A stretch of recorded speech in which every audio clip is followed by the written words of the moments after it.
The taxi rolled to a stop outside the towering glass facade of the Phoenix Hotel. The sun had already dipped behind the horizon, leaving streaks of orange and purple across the skyline. Laura Mitchell adjusted her jacket, pulling it tightly around her shoulders, though the evening air was mild. Daniel, her husband, gave her a reassuring smile, a small attempt to mask his own unease. 2 suitcases rolled behind them, 1 reservation, 1 marriage. The hotel's automatic doors swished open, revealing a bustling lobby. Guests moved quickly past the reception desk, their voices mingling with the hum of elevators and the clatter of luggage wheels on polished floors. The faint scent of coffee mingled with the sterile aroma of cleaning detergent. Room 614 was on the 6th floor, accessible only by elevator. The hallway was quiet, carpeted, muffling footsteps as they approached the door. Daniel swiped the keycard. The lock clicked and the door swung open. The room was pristine, the bed perfectly made, the curtains drawn back slightly, revealing a faint glow from the city lights below. Laura stepped in first, her eyes scanning the room carefully. She ran a hand over the bedspread, stiff and immaculate. "Feels just like home," she whispered, but the tone of her voice carried tension, barely audible. By early evening, the city outside had grown quieter. Guests returned to their rooms, the lobby emptied slightly. Laura and Daniel sat on the bed, sipping bottled water. Conversation was light at first, a few words about work, a joke about traffic, but the mood shifted subtly. A small disagreement about which restaurant to try for dinner escalated quickly. Daniel's voice raised slightly, though not in anger. Laura grabbed her light jacket. No luggage, no phone. She stepped into the hallway, the carpet muffling her steps. The camera in the corner of the corridor captured her walking calmly toward the elevator. She paused briefly, glancing down the hall as if searching for something or someone. Her hand pressed the elevator button. Daniel told police a simple story. She needed air. She stormed out, he explained. He claimed he stayed behind, asleep. When he awoke the next morning, she was gone. Investigators started with the hotel's keycard logs. A chill ran through the data as they examined it.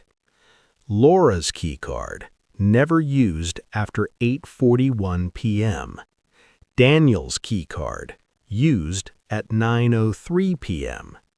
But the real detail, the one almost no one noticed, was how the door had been opened. The hotel had cameras everywhere, every hallway, every corner, every elevator, except one. The service exit near the back. No coverage, a blind spot, exactly 30 feet from where Laura had disappeared. Daniel had stayed at this hotel before. Laura's phone never moved after 8:45 p.m. No GPS, no calls, no texts. It wasn't dead, it wasn't lost, it simply stopped.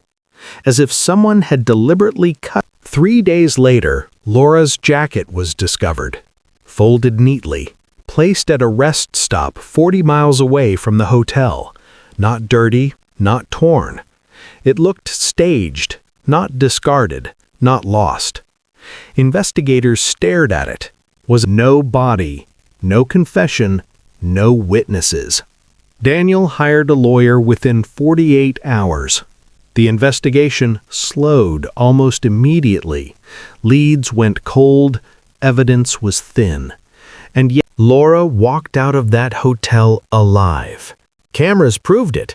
So why did every trail stop there? Why did all subsequent leads point to only one person? And if she truly left alone, months passed. Investigators returned to the hotel several times. Each visit raised more questions than answers. Friends and family refused to believe she had simply run away.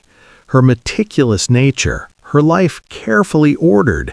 Nothing suggested she would leave willingly without phone, wallet, or contact. Daniel moved on quickly, seemingly unbothered by the scrutiny. Lawyers and insurance claims left. When Laura stepped out of the hotel doors, the city felt alien. The streetlights cast long, distorted shadows across the sidewalk. The distant hum of traffic and the occasional shout of a passing pedestrian mixed with the night air. She paused, taking a deep breath, trying to calm herself. Her jacket was light, barely enough against the cool. A narrow alley ran alongside the hotel, partially hidden from the main street. It connected to the service exit, the blind spot the cameras never captured. Daniel's prior knowledge of the hotel layout now seemed sinister. He knew every blind spot, every corner, every route. At 8:45 p.m., her phone went silent. No calls, no texts, no GPS signal. Investigators later realized it hadn't been destroyed or lost. It had been turned off, deliberate. 3 days later, her jacket was discovered at a rest stop 40 miles away, folded neatly, not dirty, not torn. The precision was chilling. It suggested planning.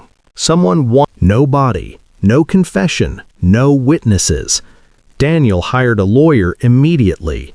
Within 48 hours, the case was essentially frozen. Evidence was scarce.